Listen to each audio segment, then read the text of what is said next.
Thanks for the nice intro. After her comments, Katie will come up from Willamette Week to moderate a few questions. So hi, I'm Sarah. Thanks for having me here at TechFest Northwest, and thank you to Mark for inviting me out here. Today, we're going to be talking about blockchain.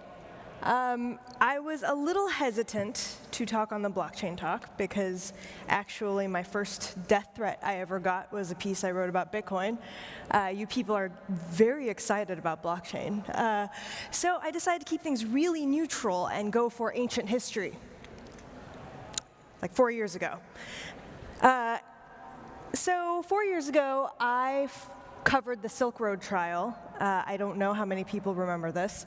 I covered it with Susie Cagle, who did amazing illustrations. There were very few court illustrators in attendance during most of the trial, actually. So this is about as close as you're going to get to being inside the courtroom itself. This was really extraordinary, actually. We're talking about this massive internet drugs marketplace run on Tor. Bitcoin was its currency of choice. It wouldn't have existed without Bitcoin, actually. You just couldn't do the transactions without it. And this might have been the first time a federal jury got to hear full explanations of the Tor network, PGP encryption, and of course, Bitcoin. And believe me, it was very difficult.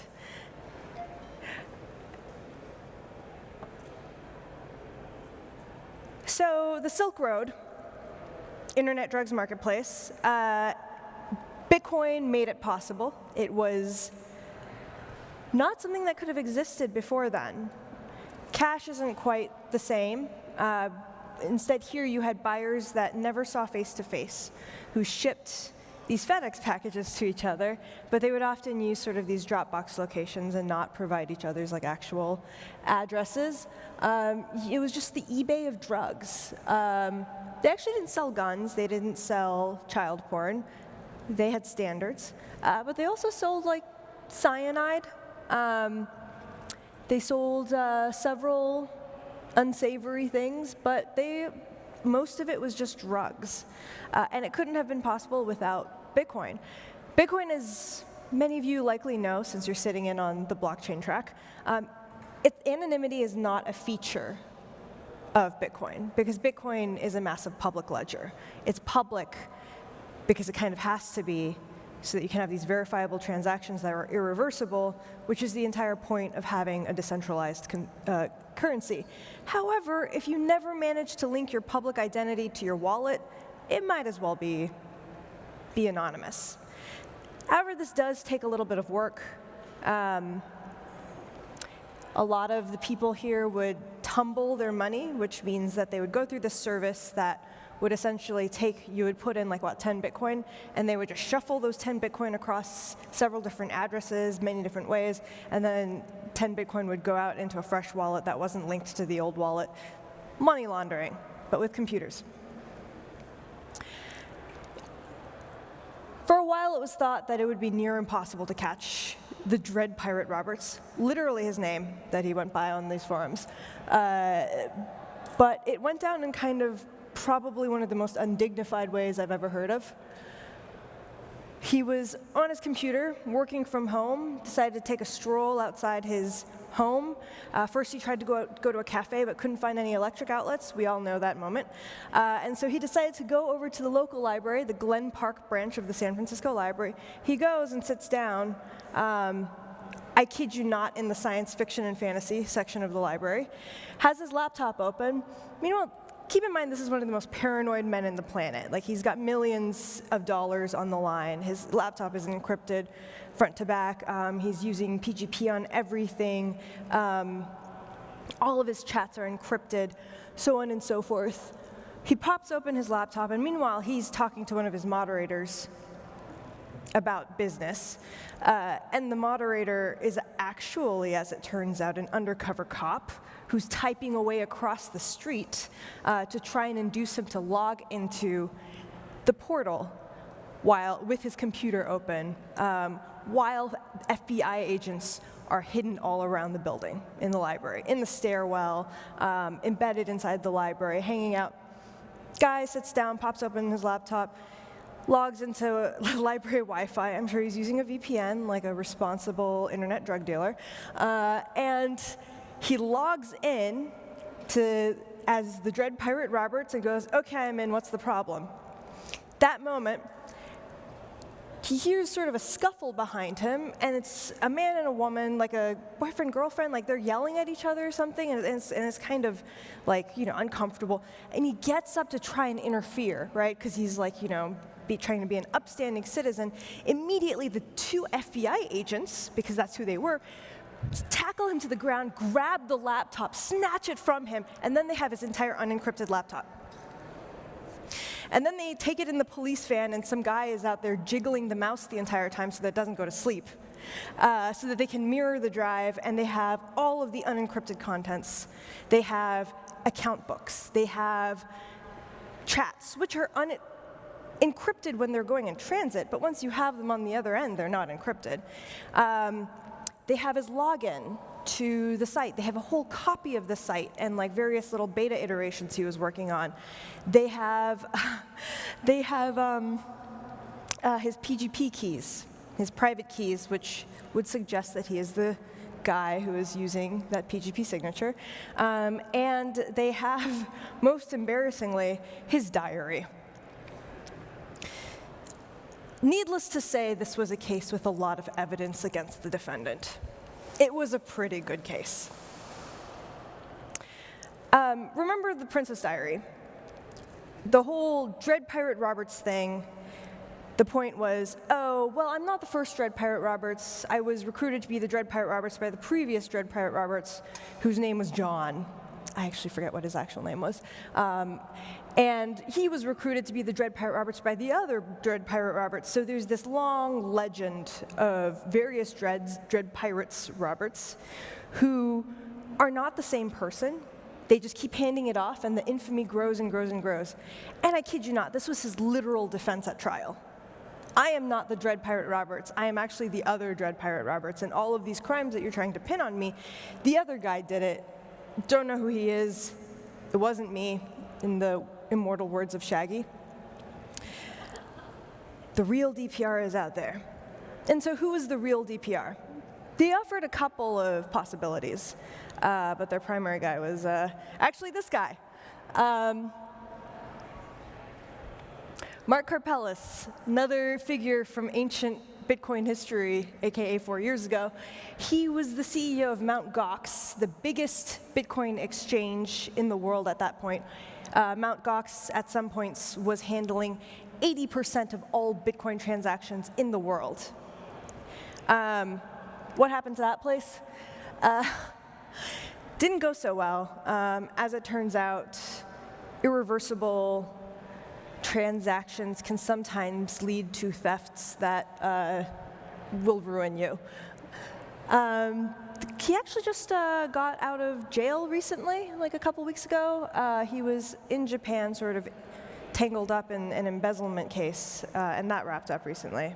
So glad to hear that from, I guess, for his perspective. So this theory seems absolutely wild, if you know the world of Bitcoin. Mark Karpelès, the reasoning behind this is pretty thin. I mean, they both, I guess, the Dread Pirate Roberts and Mark Karpelès really like Bitcoin. They have a lot of it. That kind of seems to be it. But this didn't come out of nowhere. There was a literal government affidavit by a law enforcement agent saying that he had probable cause to believe that Mark Karpelès was the real Dread Pirate Roberts, and therefore he needed to search all of Mt. Gox's records and have have all of these have all of these warrants served, and like they needed to pursue him, and so on and so forth. This panned out nowhere, but the defense really hammered hard on this one. What's interesting about this case is, like, once they had the laptop, it was all over. And that was a really lucky break. If he had managed to shut the laptop right before he turned his head, the government might have actually never had a case against him. He would have been off scot-free. There was a lot of other evidence, but it was kind of more circumstantial. It's not exactly a diary, which tends to clinch the whole thing. So as you know, Bitcoin is a public ledger. Anonymity is not a design feature. You can acquire anonymity, but it's not purposefully designed for it. But it was good enough. It's good enough for most people. You can launder your money. It's fine. The Dread Pirate Roberts, however, was in a bit of a bind. He was making so much money, it was not mathematically possible to tumble it. It was not mathematically possible to launder it. There was too much money to be able to shuffle it around and make sure it wasn't traceable to him. And so experts at the time were thinking like, well, if you're saying that this guy is not catchable, why don't you just turn to the blockchain and try and catch him? What we learned at the trial actually was that the government was not yet at the capacity, I don't know now, to be able to analyze the blockchain and perform something like this. They were, however, we learned later on in the trial, they had the capacity to be able to analyze the blockchain to trace back money from the wallets that were on the unencrypted computer to Silk Road wallets. So they were able to establish his identity that way. Again, blockchain, it's a public ledger. It's a record. They could have probably caught DPR a lot sooner if they had had the resources to do that kind of blockchain analysis, but they weren't quite at that stage. That's how much money was at stake, by the way. Around the time it was like, what, $18 million worth of Bitcoin when it was seized in 2014. Right now, current markets, well, actually I haven't checked this morning, but $860 million right now. A lot of drugs. This was a really rough trial for kind of everyone concerned. This is the guy that thought Mark Karpeles was DPR, but he was no dummy. He was DOJ's resident Bitcoin expert, and he spent a lot of time in this trial convincing people what Bitcoin is. He had to, well, look, you download the Tor browser and you open it, and then you're on the dark web. And then the judge would pause and go, I don't think this is coming across. I don't think they know what a browser is. You really need to roll this one back here. Like, this is not really coming across. And I remember specifically, and I was trying to find this moment in the transcripts, there was actually a moment where they were describing Bitcoin, and the judge leans in real close and goes, oh, so then it's irreversible, and they hash it forward into the next block. And it was the moment where, keep in mind, this litigation had been going on for like a year. She had received so many filings on Bitcoin, and this was the first time that it had finally clicked and she understood what Bitcoin was. This was a really rough trial for everyone. This was hard for the jury to understand, which was primarily composed of retirees. It was hard for the judge. It was hard for the people trying to explain. It was hard for the lawyers, I swear to God. Here's a moment, a prime moment when the jury was cloistered off, and Judge Catherine Forrest had a moment where she really wanted the prosecution to try a little harder. Well, how this ended actually was, as it turns out, when the government has your account books and your diary, things don't go the way that you would like. Ross Ulbricht was sentenced to life in prison. He is currently serving still, without parole. And it is that. However, the story doesn't end there. There's this weird thing that happened towards the end of the Silk Road trial where there were a lot of redacted filings going back and forth, lots of sealed documents. We learned later, some months, a whole bunch of stuff was suddenly unsealed all at once. And we learned that there had been sort of a part of this story that had been very mysterious. There was an attempted murder, an alleged attempted murder for hire. I say alleged because it never went to trial, so technically it's still alleged, where a moderator named Curtis Green had gotten got by the authorities. He turned state's witness, and Dread Pirate Roberts finds something out about him and orders a hit. This is all alleged. Why didn't this come up at trial? Whatever happened to that? Why are the details still sketchy? As it turns out, what had happened was the guy comes in, he gives a seminar on Bitcoin and how to use the dark web and how to blog into the Silk Road and his moderator credentials and his access to the various Silk Road wallets to the cops as part of his cooperating witness deal. This happens in the morning. By 4 o'clock in the afternoon, Agent Sean Bridges of the Secret Service skips out, disappears. Later that night, something like what, like 800,000 Bitcoin or something? No, like 9,000 Bitcoin or something. Sorry, the numbers just blur in my head. Disappear from the Silk Road wallets. And they disappear under this moderator's name. DPR rightfully assumes that this moderator has gone rogue, is furious about the theft, and decides to hire a hitman. At this point, the other cops, who don't know that this one cop, the corrupt cop, has done this, they're scrambling. They're like, we got to protect the cooperating witness. What are we going to do? This whole thing is tainted. Like, we were going to fly under the radar forever, but now we're screwed. They decide, all right, what we have to do is we need to catfish him into hiring one of us as a hitman.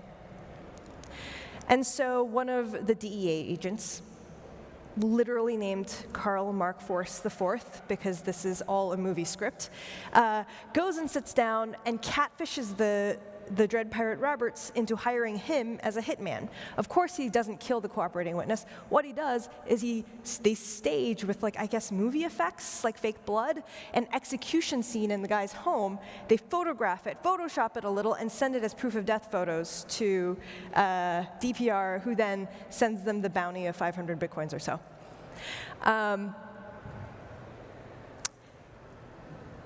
Karl Mark Force IV sounds like a pretty stand-up guy there. I mentioned specifically the names of Sean Bridges and Karl Mark Force IV because they were prosecuted in the Northern District of California for stealing tons of Bitcoin from the government, from Mt. Gox, using shady subpoenas to basically snatch all kinds of nonsense, creating random LLCs here and there to hide their ill-gotten gains. We're talking almost $1 million disappearing. We're talking about weird little shakedown schemes, like Venmo froze Force's account, and then Force attempted to use an administrative subpoena, like using his position as a law enforcement agent to get his Venmo account unlocked so he could continue to trade in coins. And this was just a massive shit show. The Ross Ulbricht prosecution is still upset about this. They think that all of this should have come out at trial. It was not allowed to come out at trial. They think that because of that, they're entitled to a new trial. I don't know. Maybe. Either way, this doesn't look so great for the government. I mean, kudos to the government for eventually catching these guys. Again, blockchain snitched on them. And it wasn't just blockchain in this case. It was the fact that despite Bitcoin being invented to bypass trusted third parties, the Bitcoin exchanges, the coin exchanges, Coinbase and so on have, and in this case Mt. Gox, have become the trusted third parties in the network. You can route payments through these places. You can track these things. You can track them through the public ledger. You can track them through the exchanges. And in the end, an IRS agent, because of course they're the ones who would be able to do this, busted these guys. The epilogue is that the prosecutor in this case, who got Sean Bridges and Karl Mark Force IV, is now the partner at Andreessen Horowitz for their crypto fund. So here are the lessons of the Silk Road. Anonymity is not a feature design of Bitcoin. The features were decentralization, public verifiable ledger, irreversibility. That's what made that original blockchain so powerful. But the digital decentralization created this potential for anonymity. It was internet money. It was digital. It was decentralized. So potentially, you didn't have to be tied to the money. But the rise of the Bitcoin exchanges, the centralized authority, just stuff like giving your delivery address to your drug dealer meant that this thing was didn't necessarily work out. And in the end, this public ledger is what undermined this use of anonymous currency, this use that was never quite intended for Bitcoin. They relied on the decentralization of Bitcoin to facilitate their crimes, and the other features of Bitcoin were what damned them. The blockchain giveth, and the blockchain taketh away. So that's the double-edged sword of blockchain. There are features that work for you and features that are going to fuck you. A technology that's designed to solve a very specific problem, that is the problem of being able to enact a capitalistic marketplace without any regulation or governments. It's going to have trouble evolving for things that are other than money that hates the government. Obviously, blockchain tech has evolved. It's evolved hugely. There's new innovations like Ethereum, the hyperledgers. And this is all ancient history, and of course, ancient history never repeats itself. So thank you for having me on, and I hope you enjoyed my funny story that has almost certainly no applicability to your own life.